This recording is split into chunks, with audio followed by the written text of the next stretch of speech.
রাধা আমাকে বলে, কৃষ্ণ, যদি তুমি জানো যে নিয়তিতে কি আছে তাহলে তাকে বদলে দাও না কেন?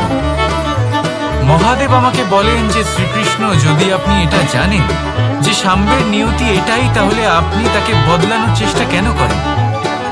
কেন? কারণ আমি একজন পিতা, আর পিতার কর্তব্য এটাই, তিনি যেন সম্ভাব্য সব চেষ্টা করেন নিজের সন্তানের মঙ্গলের জন্য।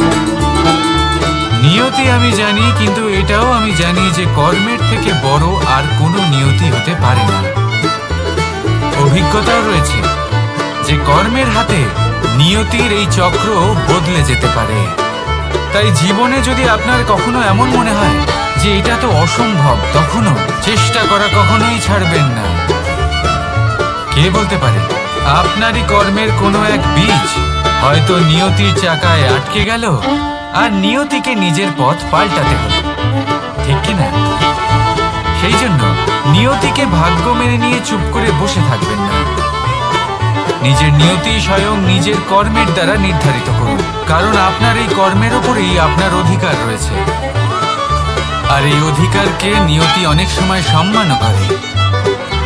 তাহলে আসুন আর আমার সাথে ভালোবেসে বলুন, রাধা রাধা। শক্তি এক অত্যন্ত বিচিত্র বস্তু, বা বলতে পারেন অনুভূতি। পিতা সবসময় চান যেন তিনি তার শক্তি পুত্রকে সঁপে দিতে পারেন, যাতে সে শক্তিশালী হয়, যাতে তার মঙ্গল হয়। তার পুত্র সবসময় চায় যাতে সে পিতার সেই শক্তি লাভ করে, কিন্তু সেই শক্তি লাভ করার জন্য পুত্র হওয়া যথেষ্ট নয়, যোগ্য পাত্র হতে হয়। আসুন আপনাকে সহজে বোঝাই। যদি আপনি সুপাত্র হন আর আপনাকে শক্তি দেওয়া হয়, তাহলে আপনি সেই শক্তির গুরুত্ব বুঝবেন, কোথায় সেই শক্তি প্রয়োগ করা উচিত সেটা বুঝবেন। আর এটা যেহেতু অর্জন করা শক্তি হবে, সেই শক্তির অপব্যবহার হবে না। কিন্তু যদি এই আপনি কুপাত্র হন আর যদি আপনাকে এই শক্তি দেওয়া হয়, তাহলে কি হবে? দেখতে গেলে এই শক্তি আপনি দান হিসেবে পেয়েছেন, তাই না আপনি এই শক্তির গুরুত্ব বুঝবেন, আর না এর প্রয়োগ আপনি জানবেন। তার অপব্যবহার হওয়া সুনিশ্চিত। তাই যদি আপনি কোনো শক্তি অর্জন করতে চান, তাহলে আগে তার যোগ্য হয়ে উঠুন, পুত্র নয় পাত্র হয়ে উঠুন। আর আমার সাথে ভালোবেসে বলুন, রাধা রাধা। কথায় আছে, প্রত্যেক পুত্র তার পিতার প্রতিচ্ছবি হয়, আর সমস্ত প্রতিচ্ছবি চায় যেন সে তার অস্তিত্ব প্রাপ্ত করতে পারে। পুত্র চায় সে যেন তার পিতার মতো হয়, বা কখনো কখনো তার থেকেও শ্রেষ্ঠ হয়। সেটা কোনো অনুচিত ব্যাপার না। অনুচিত তখন হয় যখন পুত্র নিজের পিতার মতো হবার স্বপ্ন পূরণ করতে গিয়ে বা তার থেকেও শ্রেষ্ঠ হওয়ার স্বপ্ন পূরণে অনুচিত পথের আশ্রয় নেয়। কারণ তারপরে সে তার পিতার গুণগুলি আত্মসাৎ করতে চায় না। সে শুধুই এটা চায় যে সংসারের চোখে যেন আমি শ্রেষ্ঠ প্রমাণিত হই। এটা অনুচিত। সংসারে এমন অনেক মানুষ আছেন যারা এই কারণে শ্রেষ্ঠ হওয়ার চেষ্টা করেন যাতে তার পরিবারের তার পিতার সম্মান বৃদ্ধি পায়। এমনও মানুষ থাকে, আর এটাই হলো পার্থক্য উদ্দেশ্যে। মনে রাখবেন, যদি আপনার উদ্দেশ্য শুভ হয় তাহলে পথও শুভ হবে, যদি আপনার উদ্দেশ্য অশুভ হয় তাহলে পথও অশুভ হবে। তাহলে নিজের পিতার মতো হবার চেষ্টা অবশ্যই করুন, তার থেকেও শ্রেষ্ঠ হওয়ার চেষ্টা অবশ্যই করুন, কিন্তু মনে রাখবেন আপনার সংকল্প আর আপনার উদ্দেশ্য এই দুই শুভ হওয়া উচিত। তাহলে আসুন আর আমার সাথে ভালোবেসে বলুন, রাধা রাধা। শক্তি শক্তি অর্জন করা এতটা কঠিন নয় যতটা শক্তি লাভ করার পরে সেই শক্তি সামলানো কঠিন হয়। কারণ যেই মানুষ শক্তি লাভ করে তার মনে গর্ববোধ জন্মায়, জন্মায় অহংকার, জন্মায় জেদ। তাই শক্তি প্রাপ্ত করার সাথে বিনম্র থাকাও অত্যন্ত আবশ্যক। আর এটা আমাদের শেখা উচিত বৃক্ষের থেকে। বৃক্ষ যা আমাদের ফল দেয়, বৃক্ষ যা যত ফল দেয় ততটাই ঝুঁকে যায়। আমরা পাথর মারি ওই বৃক্ষের থেকে ফল প্রাপ্ত করার জন্য। সেই পাথরের মার সহ্য করেও বৃক্ষ আমাদের ফল দেয়। কোনো গর্ববোধ নেই, কোনো অহংকার বোধ নেই, আর সেই জন্য এই বৃক্ষের পুজো করা হয়। এটাই হলো মাহাত্ম্য শক্তির সাথে বিনম্রতা। যদি এই শক্তি সৃজন করে থাকে, সাহায্য করে থাকে, সম্বল হয়ে থাকে, তবেই সেই শক্তি উপযুক্ত। আর নয়তো সেই শক্তি একদিন আপনাকে আসক্ত অবশ্যই করবে। তাহলে শক্তি অবশ্যই অর্জন করুন, কিন্তু তার সাথে সেই শক্তি সামলানোর মতো বিবেকও আপনাকে অবশ্যই জাগ্রত করতে হবে। তাহলে আসুন আমার সাথে ভালোবেসে বলুন, রাধা রাধা। অহংকার অত্যন্ত বলশালী হয়। এই অহংকার মানুষকে কখনো নত হতে দেয় না। অদ্ভুত ব্যাপার, এই অহংকার যা মানুষকে কখনো নত হতে দেয় না, সেটাই তার পতনের কারণও হয়ে দাঁড়ায়।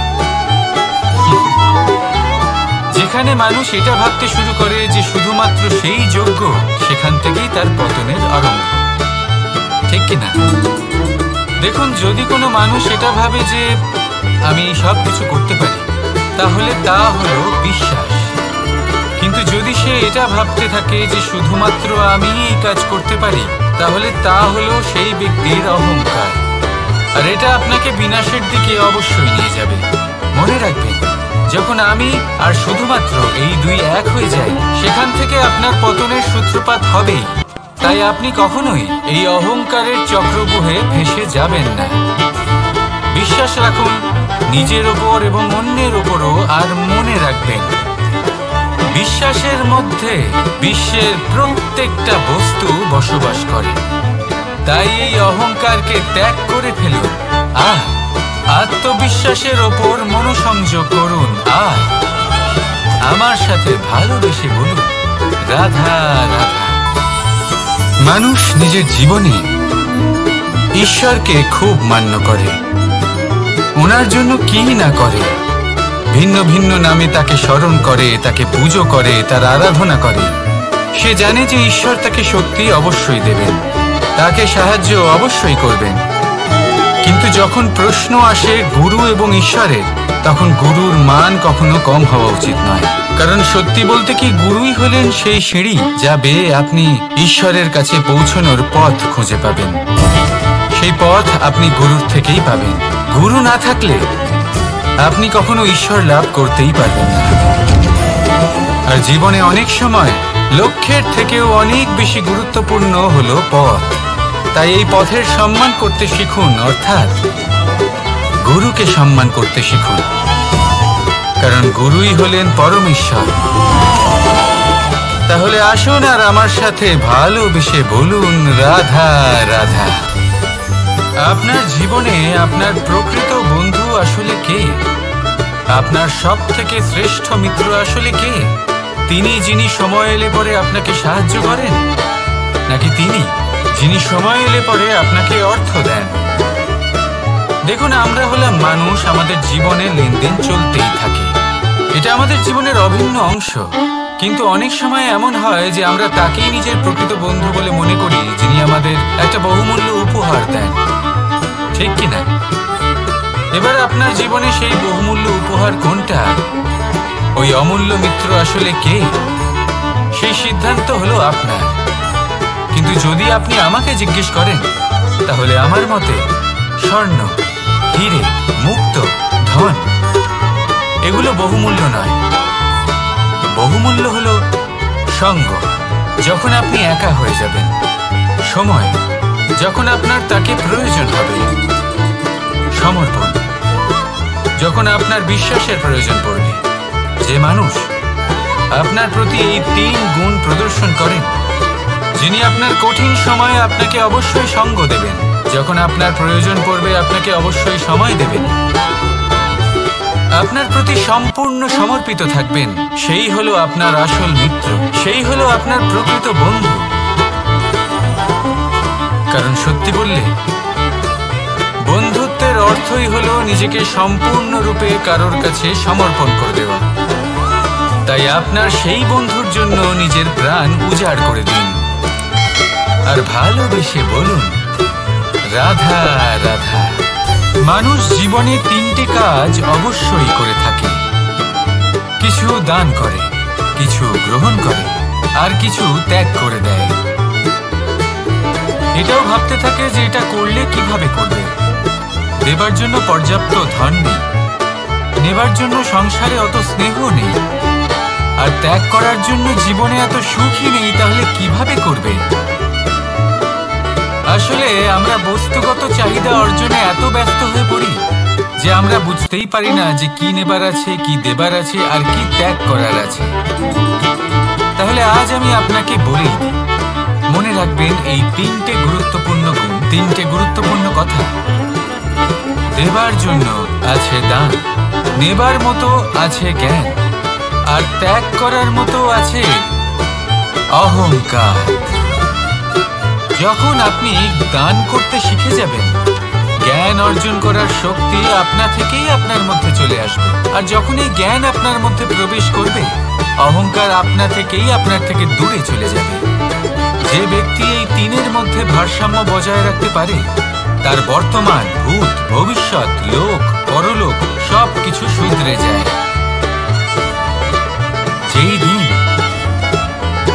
আপনি দান করতে শিখে যাবেন, জ্ঞান আহরণ করতে শিখে যাবেন, অভিমান ত্যাগ করতে শিখে যাবেন, আপনার সর্বশক্তিশালী, সর্বশক্তিমান পরমেশ্বরেরও প্রয়োজন পড়বে না। কারণ তখন ঈশ্বর আপনার মধ্যেই বাস করবেন। তাহলে আসুন আর আমার সাথে ভালোবেসে বলুন, রাধা রাধা। জীবনে অনেক সময় সমস্যা আমাদের চারদিক থেকে ঘিরে ফেলে। এই সমস্যা নানান ধরনের হতে পারে। আর্থিক সমস্যা হতে পারে, পারিবারিক সমস্যা হতে পারে, কোনো সম্পর্ক নিয়ে সমস্যা হতে পারে, কখনো কোনো দৈনিক সমস্যা হতে পারে, কখনো কোনো দ্বন্দ্ব হতে পারে, অনেক সমস্যা হতে পারে। কিন্তু যখনই কোনো সমস্যা আসে, আমাদের মনে তার জন্য একটা উত্তর অবশ্যই থেকে থাকে, যা আমাদের অন্তরে রয়েছে। একে আমরা বলি আত্মা। আত্মা হলো পরমাত্মারই রূপ, আর পরমাত্মা তা কখনোই কিছু অনুচিত চাইবে না, তাই তো? এই আত্মা খুব ভালো করে জানে যে কোনটা উচিত আর কোনটা অনুচিত। যদি আসল বিষয়ের কথা বলি, তাহলে আপনাকে নিজের মনকে বুঝতে হবে। কারণ আত্মা তো পরমাত্মা থেকেই আসে, কিন্তু এই মন মানুষ জন্ম থেকেই প্রাপ্ত করে, যার বিকাশ হয় এই সংসারকে দেখে। যেদিন আপনার এই মন আর আপনার এই আত্মা, এই দুই এক হয়ে যাবে, আত্মসাৎ হয়ে যাবে, সেদিন আপনার জীবনে না কোনো সমস্যা থাকবে, না কোনো ঝঞ্ঝাট থাকবে, না কোনো সংকট থাকবে। কারণ আপনার কাছে সেই সমস্ত সমস্যার, সমস্ত বিপদের সমাধান থাকবে, আর তাও আপনারই অন্তরে। তাহলে আসুন আর আমার সাথে ভালোবেসে বলুন, রাধা রাধা। ভক্তি আর শক্তি, এই দুইয়ের মধ্যে সম্পর্ক অত্যন্ত সরল। মানুষ ভক্তি করেন যাতে তিনি শক্তি লাভ করতে পারেন, আর শক্তি লাভ করার পরে ভক্তিভাব ভুলে যান, আর শক্তির প্রতি আসক্তিতে মত্ত হয়ে যান, আর সেখান থেকেই তার বিনাশ শুরু হয়। কেন? কারণ ভক্তির দ্বারা প্রাপ্ত শক্তি অন্য কারোর হিতের জন্য ব্যবহার করতে হয়, অন্য কারোর মঙ্গল করার জন্য ব্যবহার করতে হয়, কারোর বিনাশের জন্য নয়। এবার যদি আমি আপনাদের একটা উদাহরণ দিয়ে বোঝাই, তাহলে কোদাল। কোদাল দিয়ে আমরা মাটি কোপাতে পারি, একটা গর্ত খুঁড়তে পারি, যাতে একটা নতুন বৃক্ষ জন্ম নিতে পারে। একটা বৃক্ষ যা অন্য জীবকে ফল প্রদান করবে, যাত্রীদের ছায়া প্রদান করবে। কিন্তু এই কোদালের ব্যবহার যদি আমরা অন্য কারোর ক্ষতি করার জন্য করি, তাহলে ক্ষতি শুধুমাত্র আমাদেরই হবে। তাই জীবনে যদি আপনি কোনো শক্তি লাভ করেন, হয়তো ভক্তির দ্বারা বা অন্য যেখান থেকেই হোক, তার সদ্ব্যবহার করতে শিখুন। নয়তো এই প্রাপ্ত শক্তি আপনার পতনের কারণ হয়ে দাঁড়াবে। তাহলে আসুন আমার সাথে ভালোবেসে বলুন, রাধা রাধা। বরদান অত্যন্ত বিচিত্র এক বিষয়, কিন্তু দেখতে গেলে এই বরদান কি না করতে পারে। এক দরিদ্রকে রাজা বানিয়ে দিতে পারে, একজন দুর্বলকে এই সংসারের সবথেকে শক্তিশালী ব্যক্তি বানিয়ে দিতে পারে। কিন্তু আমরা ভুলে যাই এক অত্যন্ত গুরুত্বপূর্ণ কথা।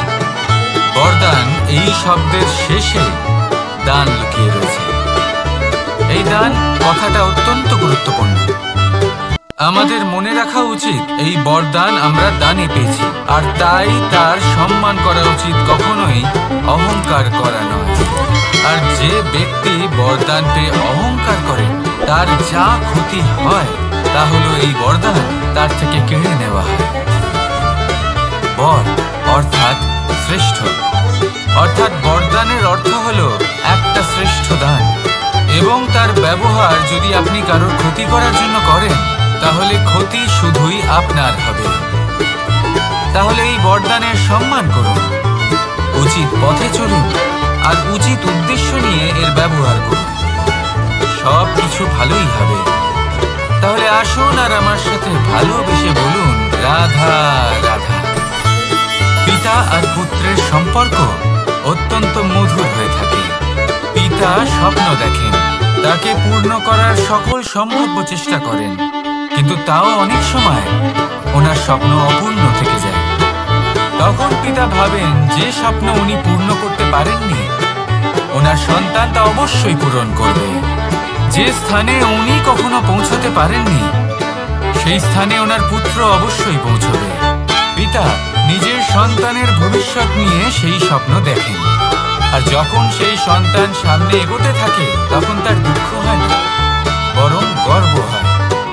ওনার ভালো লাগে এটা দেখে যে ওনার সন্তান অনেক উন্নতি করছে। কিন্তু যখন সন্তান নিজের অভিভাবকের শক্তি দেখে, তার যশ দেখে হিংসা করতে থাকে, সমস্যা সেইখানেই শুরু হয়। সেই জন্য সকল সন্তানকে এটা মনে রাখতে হবে। দেখুন, পুত্র হবার সুবাদে, এক সন্তান হবার সুবাদে এটা হলো আপনার অধিকার যে আপনি আপনার পিতার থেকে বেশি উন্নতি করবেন। আপনার পিতাও এটাই চান, কিন্তু সুস্থভাবে এটা করুন।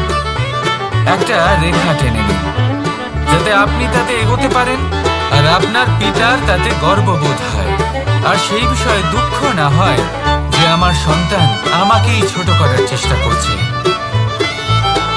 ইতিহাস সাক্ষী রয়েছে, যে মানুষ অন্য কাউকে ছোট করার চেষ্টা করেছেন সেই মানুষই ছোট হয়ে গেছে। আর আমার মনে হয় না আপনি এটা চান, কারণ কোনো একদিন আপনিও কারোর পিতা হবেন। আসুন আমার সাথে ভালোবেসে বলুন, রাধা রাধা। সাথী, সাথী এই শব্দটির ব্যাখ্যা কে কিভাবে করে? মিত্র, সখা, বন্ধু, কিন্তু অর্থ একটাই। তিনি যিনি আপনার সঙ্গী হন আর তিনি যার সাথী আপনি হন। এবার সব থেকে বড় প্রশ্ন হলো এটাই যে তিনি কে হতে পারেন যাকে আপনি আপনার সাথী বলে মেনে নিতে পারেন, নিজের সখা, নিজের মিত্র, নিজের বন্ধু মেনে নিতে পারেন। আপনার সাথী হলেন তিনি যিনি দুঃখের সময় আপনার পাশে থাকবেন, আপনার হাত ধরে থাকবেন। আপনার সাথী হলেন তিনি যার হাত আপনি নিজের সুখের দিনে ধরে থাকবেন। সেই সাথীরই হাত ধরুন যিনি দুঃখে সবসময় আপনাকে সাহায্য করার জন্য তৎপর হয়ে থাকেন, আপনার পাশে থাকেন, আর যাকে সুখের দিনে আপনি আপনার সাথে রাখতে পারেন। আর যখন আপনার সাথে আপনার এই সাথী থাকবে তখন আপনি এটা বুঝবেন যে যখন জীবনে দুঃখ আসে তখন এই দুঃখ কমে যায়, সবার মধ্যে ভাগ হয়ে যায়। আর যদি তখন সুখ আসে তাহলে সেটা সবার উপস্থিতিতে আরো বেড়ে যায়। এটাই হলো প্রেম, এটাই হলো ভালোবাসা, এটাই হলো সঙ্গ, যেমন সম্পর্ক আমার আর রাধার মাঝে। তাহলে আসুন আর আমার সাথে ভালোবেসে বলুন, রাধা রাধা। আমাদের মনে যখন কোনো প্রশ্ন ওঠে, কোনো দ্বন্দ্ব জাগে, তখন আমরা যাই আমাদের গুরুর কাছে, আমাদের আরাধ্যের কাছে গিয়ে জিজ্ঞেস করি। এইভাবেই একদিন আমি পৌঁছলাম আমার আরাধ্যের কাছে, আমার মহাদেবের কাছে। আর ওনাকে প্রশ্ন করলাম যে মহাদেব, জীবনে আনন্দ পাওয়ার, উৎসব পালনের, প্রেম ভাগ করে নেবার, জীবনকে উপভোগ করে নেওয়ার সর্বশ্রেষ্ঠ সময় কোনটা? মহাদেব হাসলেন আর উনি বললেন, জীবনে উৎসব পালনের সব থেকে শ্রেষ্ঠ দিন হলো মৃত্যুর ঠিক আগের দিনটা। প্রেম ভাগ করে নেওয়ার সব থেকে শ্রেষ্ঠ মুহূর্ত হলো মৃত্যুর ঠিক আগের মুহূর্ত। জীবনকে উপভোগ করে নেওয়ার সর্বশ্রেষ্ঠ প্রহর হলো মৃত্যুর এক প্রহর পূর্বে। তখন আমি চমকে গেলাম। আমি বললাম, কিন্তু মহাদেব, মৃত্যু তো অনিশ্চিত, আমরা জানিও না কবে আমাদের মৃত্যু হবে। মহাদেব আবার হাসলেন। উনি বললেন যে যদি আমরা এভাবে জীবন কাটাই যে আমরা জীবনের প্রত্যেক দিন, প্রত্যেক মুহূর্ত, প্রত্যেক প্রহর শেষ বলে মনে করি, তাহলে আমাদের সমস্ত জীবন আনন্দের সাথেই অতিবাহিত হবে। কি বলেন? তাহলে আপনিও এই কথা মনে রাখুন আর আমার সাথে ভালোবেসে বলুন, রাধা রাধা। জীবনে অগ্রসর হওয়ার জন্য আমাদের কাকে প্রয়োজন হয়? মাতা পিতা, বন্ধু, প্রেম, সাহায্য, অর্থ, পরিশ্রম, আশা। ভিন্ন ভিন্ন মানুষ ভিন্ন ভিন্ন বিকল্প চয়ন করে। যদি আমি আপনাকে বলি, তাহলে জয় আর পরাজয়ের মন্ত্র দুটো শব্দের উপর নির্ভর করে, মেনে নেওয়া আর দৃঢ় হওয়া। যদি মেনে নেন তাহলে হেরে যাবেন, যদি দৃঢ় হন তাহলে নিশ্চিত রূপে জয়ী হবেন। যদি কখনো আপনি ক্লান্ত হয়ে ওঠেন, আপনি দুঃখী হন, পুরোপুরি ভেঙে পড়েছেন, তখন মেনে নেবেন না যে আপনি ভেঙে পড়েছেন, নয়তো হেরে যাবেন। তখন উল্টে স্থির করবেন যে যাই হয়ে যাক না কেন, আমি জয়ী হব। আর আপনি দেখবেন যে জয় নিশ্চিত রূপে আপনার কাছেই আসবে। তাহলে এই কথা মনে রাখবেন আর আমার সাথে ভালোবেসে বলবেন, রাধা রাধা। সময়, জীবন, কাল।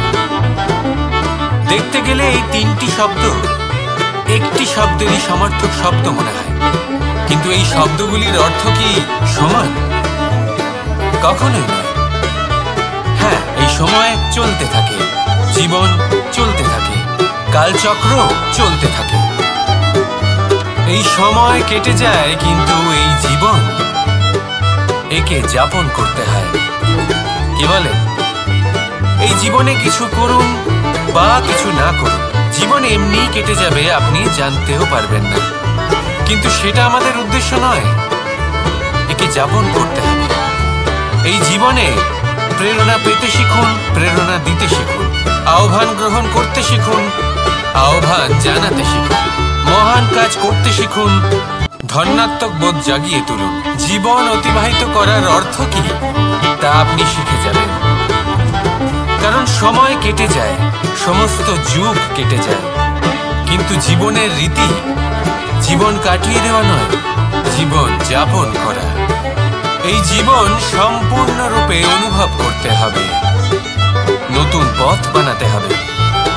এবারে যদি এই জীবন বাঁচার সময় একবার ভেবে দেখুন, যদি মনে প্রেম থাকে, সদ্ভাবনা থাকে, তাহলে কি হবে? এই জীবনকে বাঁচার অনুভূতিটাই অন্যরকম হয়ে যাবে, একটা আনন্দময় অনুভূতি লাভ করবে। তাহলে এটাই করুন আর আমার সাথে ভালোবেসে বলুন, রাধা রাধা। আপনি কি কখনো কোনো জলের ধারা দেখেছেন? তার সামনে যতই মাটি থাকুক না কেন, যতই কাদা থাকুক না কেন, যখন এই জলের ধারা বইতে আরম্ভ করে দেয়, তখন এই কাদাকে নিজেই ধুয়ে নিয়ে যায়। ওই কাদাকে ধুয়ে দেয় এবং নিজের পথ নিজেই তৈরি করে নেয়। তাহলে আপনিও এরকম জলের মতো হয়ে উঠুন। যদি হয়ে উঠতে পারেন, তাহলে নিজের মনে, নিজের ভাবনায়, নিজের জীবনের যত অনাবশ্যক তত্ত্ব আছে, অনুপযোগী অংশ রয়েছে, অর্থাৎ অপরিষ্কার অংশ রয়েছে, তা নিজে থেকেই নির্মল হয়ে উঠবে। আর যেরকম জলের ধারা কখনো থেমে থাকে না, সব সময় বয়ে চলে, সেইভাবে আপনিও কখনোই থামবেন না। সবসময় বয়ে চলুন, এগোতে থাকুন।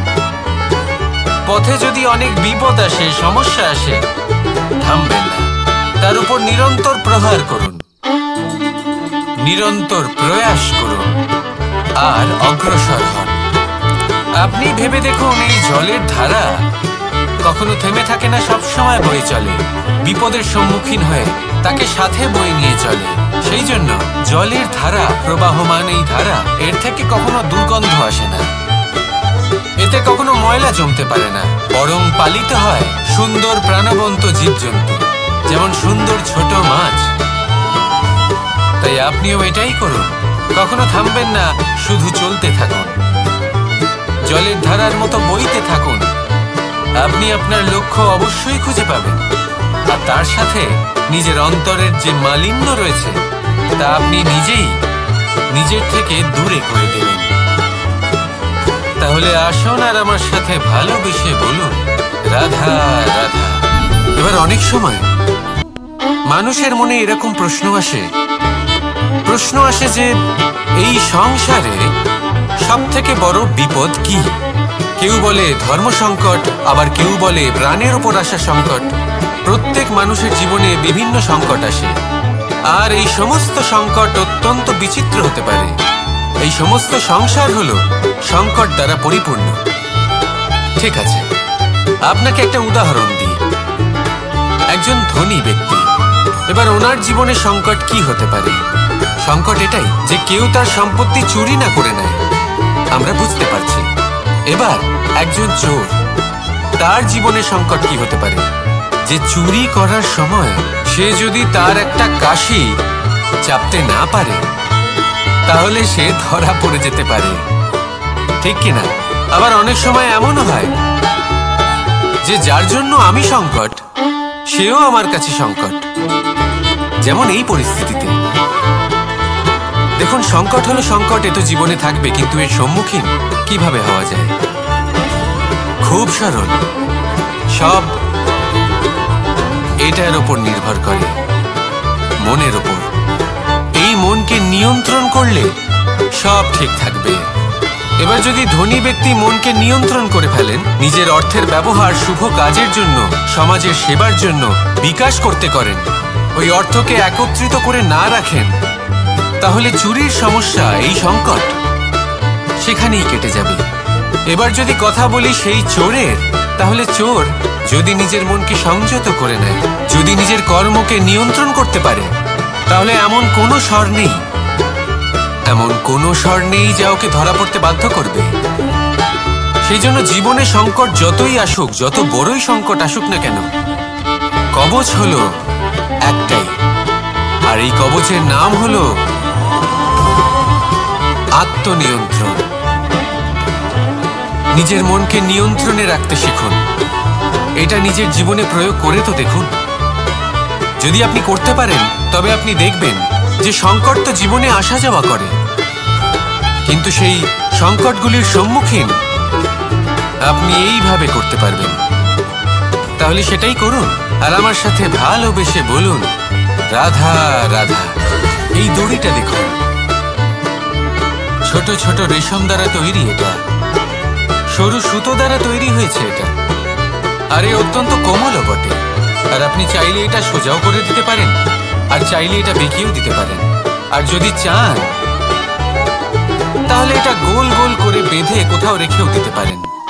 এবার এই কোমল দড়ি যদি কোনো নিষ্ঠুর কঠিন পাথরে বারংবার জড়িয়ে দেওয়া হয়, তাহলেও তাকেও কাটতে পারে, নিজের ছাপ ছেড়ে যেতে পারে, সেটার আকারও বদলে ফেলতে পারে। এবার এর কারণ কি? এর কারণ হলো অভ্যাস আর নিরন্তর প্রচেষ্টা। যদি আপনিও চেষ্টা করেন আর নিরন্তর কর্ম করে যান, তাহলে আপনার প্রারব্ধ পাথরের মতো কঠিনই হোক না কেন, তাতে ভাঙন ধরিয়েও আপনি নিজের লক্ষ্যে অবশ্যই পৌঁছতে পারবেন। একটা গুরুত্বপূর্ণ কথা মনে রাখবেন, সুকর্মের অভ্যাস আর নিরন্তর প্রয়াস, এই হলো সাফল্যের মন্ত্র। তাহলে জীবনে এই মন্ত্র আনুন আর আমার সাথে ভালোবেসে বলুন, রাধা রাধা। বসন্ত ঋতু, এই সময় মন আনন্দে ভরে থাকে। এমন মনে হয় যেন আমরা আকাশে বিচরণ করতে চলে যাই, কিন্তু সেটা তো সম্ভব নয়। সেই জন্য হয়তো আমরা ঘুড়ি ওড়াই, এই ঘুড়িকে নিজেদের প্রতিরূপ মনে করে। এবার অনেক মানুষ আছেন যারা ঘুড়ি ওড়ান, কিন্তু এই কর্মের সারমর্ম কি সেটা কজন বুঝতে পারেন? আপনি এটা মনে করুন যে আপনি হলেন সেই ঘুড়ি, আর এই সুতো যিনি ধরে রয়েছেন তিনি হলেন পরমাত্মা। আর এই সুতো যেখান থেকে শুরু হয় সেই লাটাই হলো আমাদের কর্মচক্র। এবার আপনি নিজেই অনুমান করুন যে এই উড়ান কার ওপর নির্ভরশীল? পরমাত্মার ওপর আর আপনার কর্মের ওপর। যদি পরমাত্মা আপনার হাত ধরে থাকেন, আপনার সাথে থাকেন, যদি আপনি শুভ কর্ম করতে থাকেন, আপনি এই আকাশে উড়তে থাকবেন। কিন্তু কোথাও যদি পরমাত্মার সাথে এই বন্ধন ছিন্ন হয়, আপনার কর্মচক্র খারাপ হয়ে যায় বা থেমে যায়, তাহলে আপনার এই ঘুড়ি কেটে যাবে আর দূরে কোনো গাছের ডালে গিয়ে আটকে যাবে।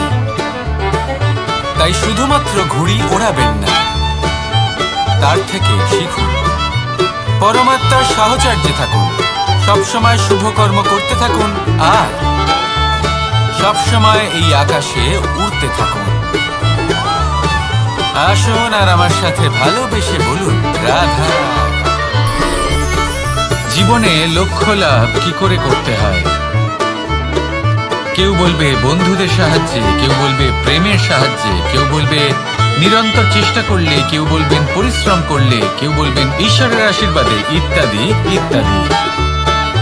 আমি আপনাকে বুঝিয়ে বলি, এই যেমন ত্রিলোক আছে, অর্থাৎ 3 লোক আছে, যাকে সঞ্চালন করে ত্রিদেব বা 3 জন দেবতা। সেইভাবে নিজের লক্ষ্যে পৌঁছানোর জন্য 3টি ভাবের প্রয়োজন পড়ে। প্রথম ভাব হলো স্বপ্ন দেখা। আপনি যদি স্বপ্ন দেখতে শুরু না করেন তাহলে সেখানে পৌঁছতেই পারবেন না। তারপর আপনাকে দৃঢ় সংকল্প নিয়ে সেই পথ যেমনই হোক তাতে চলতে হবে। এ হলো দ্বিতীয় ভাব, দৃঢ় সংকল্প।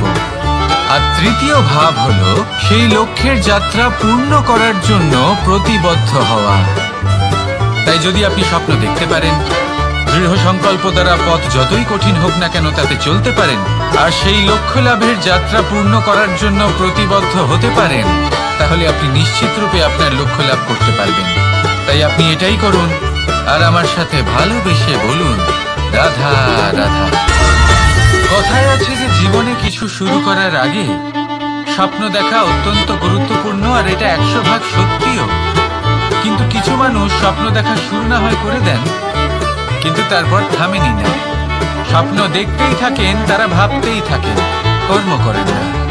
এমন সময় আপনাকে নিজেকে জাগিয়ে তুলতে হবে, নিজেকে বলতে হবে যে এবার উঠে কর্ম করার সময় এসে গেছে। কারণ আপনারা যদি অত্যাধিক বিচার করতে থাকেন, স্বপ্ন দেখতে থাকেন, তাহলে উঠে কিছুই করতে পারবেন না। আপনি শুধু একটা কাজ করুন, উঠে কর্ম করা আরম্ভ করে দিন।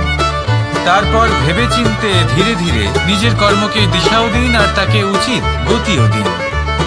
কারণ এটাই হলো সাফল্যের মূল মন্ত্র। না শুধু কর্ম করুন না ভাবনা চিন্তা করে, আর না শুধু ভাবুন কর্ম না করে। সাফল্যের মূল মন্ত্র হলো এর ভারসাম্যে। তাহলে এটাই করুন, সাফল্যকে লাভ করুন আর আমার সাথে ভালোবেসে বলুন, রাধা রাধা। সূর্যের মনে হয় যে তার থেকে বেশি তেজস্বী আর উজ্জ্বল কেউ নেই, তাই তার এই অহংকার ভঙ্গ করার জন্য মেঘ চলে আসে। তারপর এই মেঘের অহংকার বেড়ে যায় যে তার থেকে বেশি ঘন আর কেউ নেই। তারপরে বাতাসের একটা প্রবল দমক আসে আর মেঘেদের ছিন্ন ভিন্ন করে দিয়ে চলে যায়। তখন বায়ুর অহংকার বেড়ে যায়, আরো ভাবে যে তার থেকে বেশি শক্তিশালী আর কেউ নেই। এই দমকা বাতাস যখন বিশাল এক পর্বতের সাথে ধাক্কা খায়, তখন সেই বাতাসের অহংকারও চূর্ণ বিচূর্ণ হয়ে যায়। তারপরে পর্বত ভাবে যে তার থেকে বেশি ধীর আর শক্তিশালী আর কেউ নেই। তখন পৃথিবীতে ভূমিকম্প হয় আর সেই বিশাল পর্বত চূর্ণ বিচূর্ণ হয়ে যায়, তারও অহংকার ভেঙে যায়। এবার ধরিত্রীর অহংকার হতে থাকে, ধরিত্রী বলে যে আমার উপর সবকিছু টিকে রয়েছে, আমার থেকে বেশি শক্তিশালী আর কেউ নেই। একটা ছোট্ট ইঁদুর আসে, মাটিতে গর্ত করে আর মাটি ধসিয়ে দেয়। ধরিত্রীর অহংকার ভেঙে যায়। এর তাৎপর্য হলো সরল, এই সংসারে অহংকার কখনো স্থির থাকে না, এই অহংকার ভাঙবেই।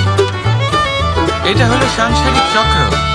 আমাদের নিজেদের জীবনে কর্তব্য পালন করতে হবে, কর্ম করতে হবে, কিন্তু অহংকার নয়। যে ব্যক্তি এটা বুঝতে সক্ষম হন তাকে জ্ঞানী বলা হয়, আর যে মানুষ এটা বুঝতে পারেন না তিনি সারা জীবন শোধ প্রতিশোধ মান অভিমানের এই চক্রে আটকা পড়েন। এবার আপনি কি এই চক্রে আটকে থাকতে চান, নাকি জ্ঞানী হয়ে উঠতে চান? সেই চয়ন আপনারই। আসুন আর আমার সাথে ভালোবেসে বলুন, রাধা রাধা। কোন যোদ্ধা জন্ম থেকে যোদ্ধা হন না, তিনি যোদ্ধা হবেন কিনা চয়ন করেন। তিনি যোদ্ধা হবেন বলে তখনই স্থির করেন যখন তিনি পিছু হটবেন না বলে দৃঢ় প্রতিজ্ঞ হন। যদি ওনার সামনে অশুভ কিছু হয়, তার বিরোধিতা করতে দৃঢ় প্রতিজ্ঞ হন, তবেই তিনি যোদ্ধা হতে পারেন। কেউই যোদ্ধা হয়ে এই পৃথিবীতে জন্মগ্রহণ করেন না। আপনি কি হতে চান? সেই দর্শক হতে চান যারা যুদ্ধভূমিতে বসে থেকে অন্য কারোর জয়ে উচ্ছ্বাস প্রকাশ করেন, নাকি সেই যোদ্ধা হতে চান যিনি নিজের শৌর্য দিয়ে বীরত্ব দিয়ে পরাক্রম প্রদর্শন করেন এবং যার প্রশংসা যুগ যুগ ধরে হয়ে চলে? সিদ্ধান্ত আপনারই। আসুন আর আমার সাথে ভালোবেসে বলুন, রাধা রাধা। সাফল্য খুব সহজ এক শব্দ।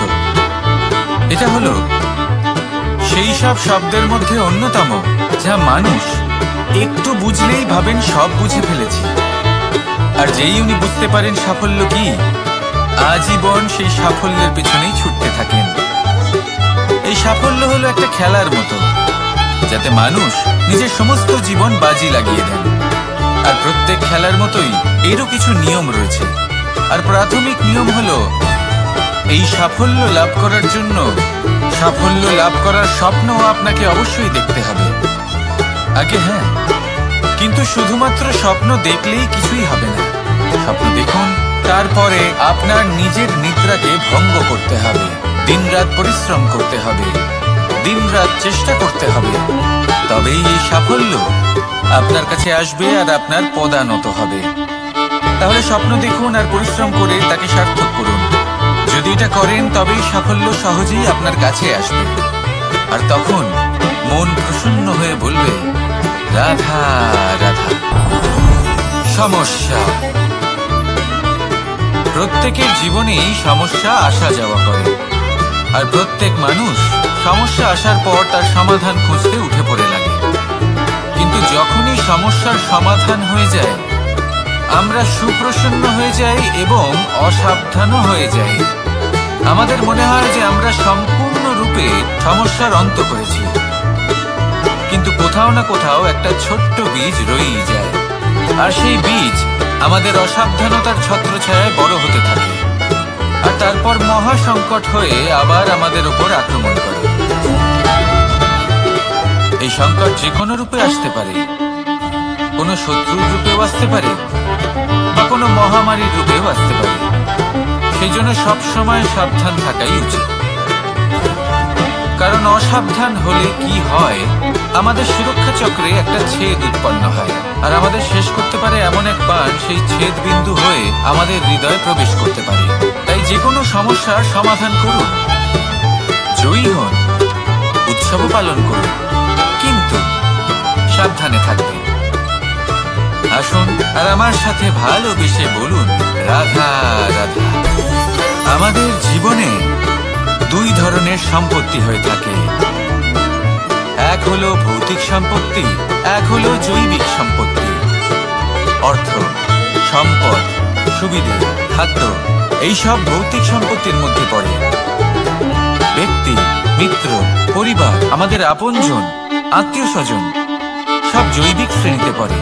আর প্রত্যেক মানুষের পক্ষে এই বিভাজন বোঝা অত্যন্ত আবশ্যক, কারণ মূলত আমাদের ব্যবহার দুই রকমের হয়ে থাকে। হয় আমরা ভালোবাসি বা আমরা সদ্ব্যবহার করি। আর সব থেকে বড় ভুল আমরা তখন করি যখন আমরা বুঝতেই পারি না যে ভালোবাসবো কাকে আর ব্যবহার করব কাকে। আমরা ভৌতিক সম্পত্তি ভালোবেসে ফেলি আর ব্যবহার করি জৈবিক সম্পত্তিকে, যেখানে এটা অনুচিত। জৈবিক সম্পত্তিকে ভালোবাসুন আর ভৌতিক সম্পত্তিকে ব্যবহার করুন। যেদিন আপনার মধ্যে এই বোধ জাগ্রত হবে যে কাকে ভালোবাসবেন আর কাকে ব্যবহার করবেন, সেই দিন আপনার জীবনে শুধুই শান্তি বিরাজমান হবে। আর তখন এই মন প্রসন্ন হয়ে বলবে, রাধা রাধা।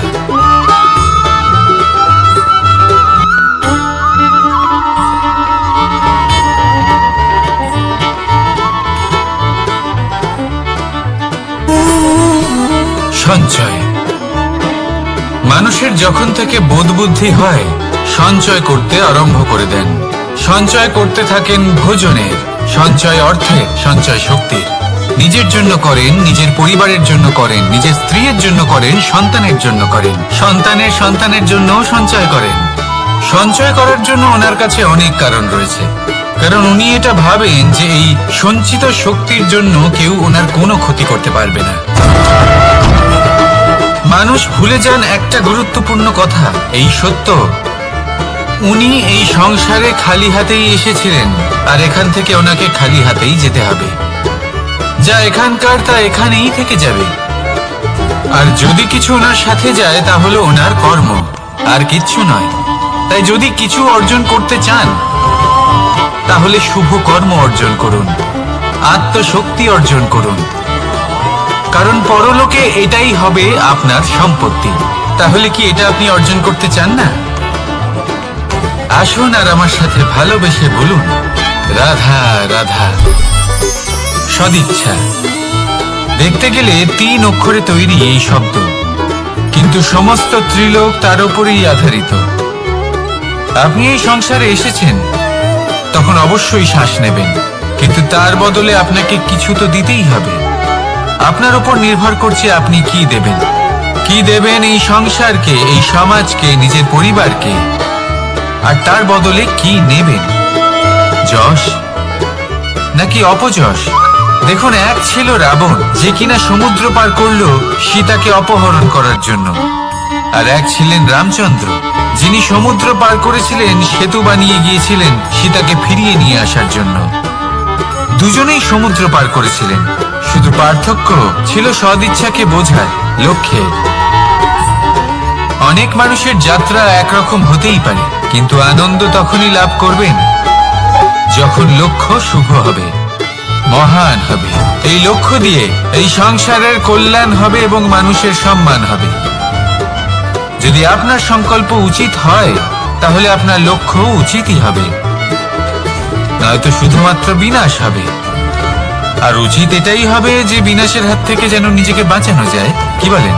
তাই জীবনে যে লক্ষ্য স্থির করছেন, মনে রাখবেন তা যেন শুভ লক্ষ্য হয়। যদি এরকম হয় তাহলে আপনার যাত্রা, আপনার জীবন দুটোই শুভময় হবে। আসুন আর আমার সাথে ভালোবেসে বলুন, রাধা রাধা। সুরক্ষা। এই সুরক্ষা আসলে কি? এটা কি কোনো কবচ নাকি কোনো সীমা? এই সুরক্ষা আসলে অন্য কিছু। আমাদের মাতা পিতা, আমাদের প্রিয়জন, আমাদের বন্ধু, এই সমাজ, আমাদের শুভাকাঙ্ক্ষী, আমাদের আত্মীয়, এনারা সবাই আমাদের জীবনে কোনো না কোনো ভাবে সুরক্ষা দিয়ে থাকেন, একটা কবচ দিয়ে থাকেন কোনো না কোনো রূপে।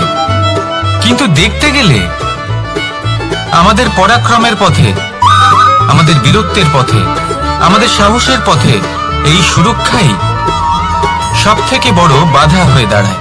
একবার ভেবে দেখুন, যদি আপনি কোনো সুরক্ষাই না পান, বা যদি আপনি এই সুরক্ষা ভেঙে বাইরে আসতে পারেন, তাহলে আপনার বীরত্ব চরম সীমায় পৌঁছে যায়।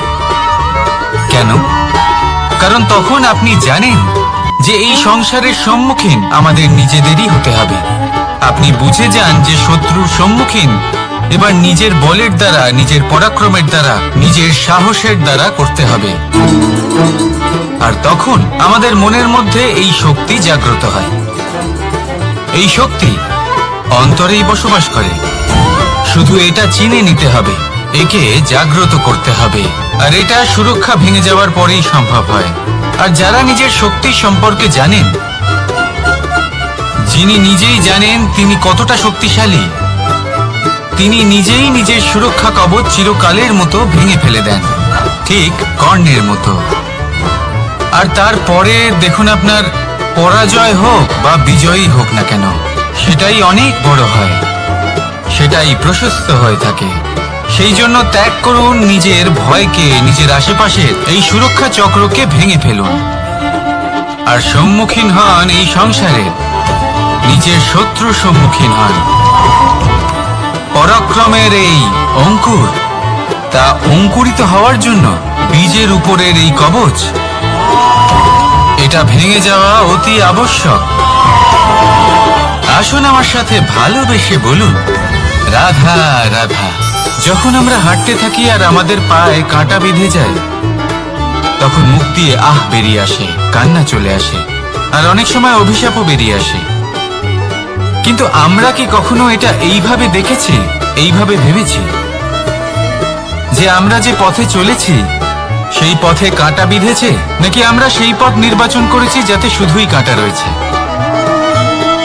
নাকি আমরা এভাবে ভেবে দেখেছি যে এই কাঁটা আমাদের কষ্ট দিতে এসেছে, নাকি এটা আমরাই বিছিয়ে রেখেছিলাম? সাবধান থাকা উচিত ছিল, কারণ কাঁটা বিঁধলে যন্ত্রণা হবে, চিৎকার করে ফেলতে পারি, মুখ থেকে অভিশাপও বেরিয়ে আসতে পারে। কিন্তু এই অভিশাপ শুধুমাত্র আমাদের তরফ থেকে অভিশাপ হয়, সামনের ব্যক্তিটির উপরও নির্ভর করে। এবার সেই ব্যক্তি যদি এমন হয় যে ফুল আর কাঁটা এই দুই সমানভাবে গ্রহণ করতে পারে, তার কাছে অভিশাপও বরদানে পরিণত হয়। শেষ পর্যন্ত ব্যাপারটা দাঁড়ায় ভাবনা, চিন্তা, দৃষ্টিভঙ্গির উপর। কারণ আপনার এই ভাবনাই সত্যি হয়ে সামনে আসে। সেই জন্য এই ভাবনা, চিন্তা, মানসিকতাকে গুরুত্ব সহকারে দেখবেন। এই বিবেচনা নিয়ে বিবেচনা করতে শিখুন। আমার কথার অর্থ হলো যে জীবনে যখন এরকম কিছু একটা ঘটবে, তখন ভেবে দেখুন যে এরকম কেন হলো। আপনি কি এমন কোনো কর্ম করেছিলেন যার কর্মফল এটা? এমন কোনো কাজ যা অনুচিত ছিল, অসত্য ছিল, যা অভদ্রতার কারণ ছিল? ভেবে দেখা প্রয়োজন। দেখুন, ইচ্ছে হলো আপনার যে আপনি কি করতে চান, ভাবনা আপনার, সত্য আপনার, জীবন আপনার, সিদ্ধান্ত আপনার। আসুন আর আমার সাথে ভালোবেসে বলুন, রাধা রাধা।